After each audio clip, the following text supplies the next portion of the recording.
പിണറായി വിജയനല്ല മുഖ്യമന്ത്രി, ഭരണം മാറിയിരിക്കുന്നു. വി ഡി സതീശനാണ് മുഖ്യമന്ത്രി, രമേശ് ചെന്നിത്തലയാണ് ആഭ്യന്തരമന്ത്രി. കാഫ്രിഡ് സ്കീം കോഡ് വിഷയത്തിൽ സ്പെഷ്യൽ ഇൻവെസ്റ്റിഗേഷൻ ടീമിൻ്റെ നടപടിയിൽ പ്രതിഷേധിച്ച് CPM നടത്തിയ മാർച്ചിലാണ് അദ്ദേഹത്തിൻ്റെ പ്രസംഗം നടന്നത്. അതിൽ ഒരു കാര്യം പറയാം, ഈ വിഷയത്തിൽ CPMന് മുഖം നഷ്ടമായിരിക്കുന്നു. CPMന് മുഖം നഷ്ടപ്പെട്ടതിലുള്ള, പ്രത്യേകിച്ച് ജില്ലയിലെ CPMന് മുഖം നഷ്ടപ്പെട്ടതിലുള്ള വെപ്രാളത്തിൽ വന്ന പ്രസ്താവനയാണ് ജില്ലാ സെക്രട്ടറിയുടെ പ്രസ്താവന. അദ്ദേഹം രണ്ട് കാര്യം ഓർക്കണം. ഒന്ന്, പിണറായി വിജയനല്ല മുഖ്യമന്ത്രി, ഭരണം മാറിയിരിക്കുന്നു. വി ഡി സതീശനാണ് മുഖ്യമന്ത്രി, രമേശ് ചെന്നിത്തലയാണ് ആഭ്യന്തരമന്ത്രി.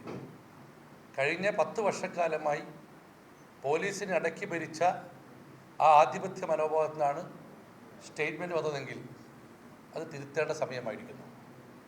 രണ്ടാമത്, ഇത്തരം പ്രതിഷേധങ്ങൾക്കൊക്കെ തന്നെ ഹീനമായ പ്രവൃത്തികൾക്കെതിരെ കൃത്യമായ നടപടി പോലീസിൻ്റെ ഭാഗത്തുണ്ടുമ്പോൾ അതിനെതിരെ പ്രകോപനപരമായും അക്രമാസക്തമായും പ്രതിഷേധിക്കുവാൻ CPMന് ഇപ്പോൾ അണികളെ കിട്ടില്ലെന്ന സത്യവും അദ്ദേഹം തിരിച്ചറിയണം.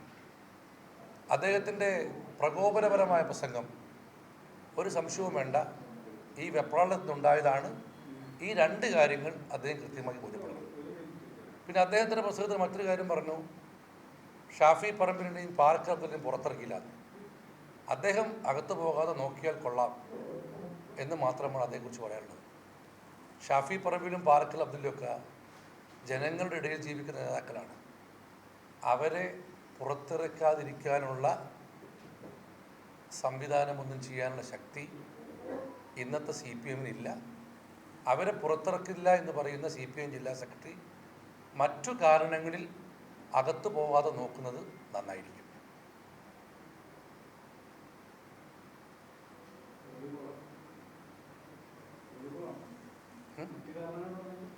അല്ലാതെ അറിയാമല്ലോ, മറ്റു കാരണങ്ങൾ ഇതാവല്ലോ.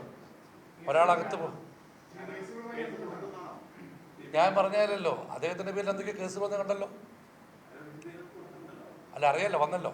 ഏതായാലും മറ്റു കാരണങ്ങൾ ഞങ്ങളുണ്ടാക്കുന്ന കാരണമല്ല, അദ്ദേഹത്തിൻ്റെതായ കയ്യിലിരിപ്പ് കൊണ്ട് ഉണ്ടായ കാരണങ്ങളിൽ, ഒന്നുകൂടി വ്യക്തമാക്കാം, അദ്ദേഹത്തിൻ്റെതായ കഴിഞ്ഞകാല പ്രവൃത്തികളിൽ ഉണ്ടായ കാരണങ്ങളാൽ അകത്തു പോകാതെ നോക്കാൻ ശ്രദ്ധിക്കുക. ഇവരെ പുറത്തിറക്കാതിരിക്കാൻ ശ്രമിക്കുകയാണെങ്കിൽ.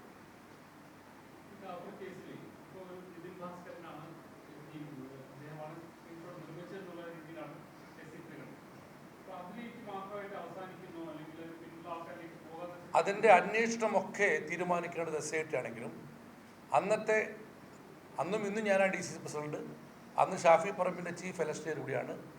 ഇദ്ദേഹത്തെ അറസ്റ്റ് ചെയ്ത് അന്ന് ഞാൻ പറഞ്ഞിട്ടുണ്ട്, ഇദ്ദേഹത്തെ അറസ്റ്റ് ചെയ്ത നടപടി സ്വാഗതാർഹമാണ്, അനിവാര്യമാണ്. പക്ഷേ ഈ കാര്യം അദ്ദേഹത്തിൽ മാത്രം ഒതുങ്ങുന്നതല്ല. ഇനി യഥാർത്ഥ കുറ്റവാളികളിലേക്ക് അന്വേഷണം എത്താതിരിക്കാനാണ് ഈ വെപ്രാള പ്രസംഗവും പ്രതിഷേധമൊക്കെ ആണെങ്കിൽ അതും തെറ്റി, ഭരണം മാറി, ഭരണത്തിലെ നേതാക്കളുടെ രീതിയും മാറി, യഥാർത്ഥ കുറ്റവാളികൾ കൊടുക്കുക തന്നെ ചെയ്യും.